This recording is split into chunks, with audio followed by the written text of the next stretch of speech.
আজ রাস পূর্ণিমা, শুভ রাস পূর্ণিমার শুভেচ্ছা জানাই সবাইকে। দেখো এর মধ্যে আছে প্রসাদ, বাজার থেকে এসেছে ভোগের প্রসাদ। দেখি প্রসাদে কি কি আছে, খুলতে পারছি না এক হাত দিয়ে। দেখো প্রসাদে কি কি দিয়েছে। দিয়েছে পোলাও, এখানে দিয়েছে কোনো একটা শুক্তো, এই যে পাঁচমেশালি শুক্তো আছে, পনির,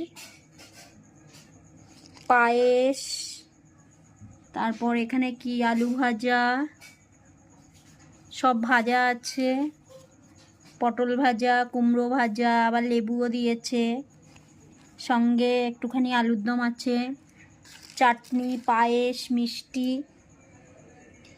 কে কে পছন্দ করো ভোগের প্রসাদ খেতে? আমার তো খুবই ভালো লাগে, ভীষণ ভালো লাগে আমার ভোগের প্রসাদ খেতে। ঠাকুরের প্রসাদ পাওয়াটা ভাগ্যের ব্যাপার।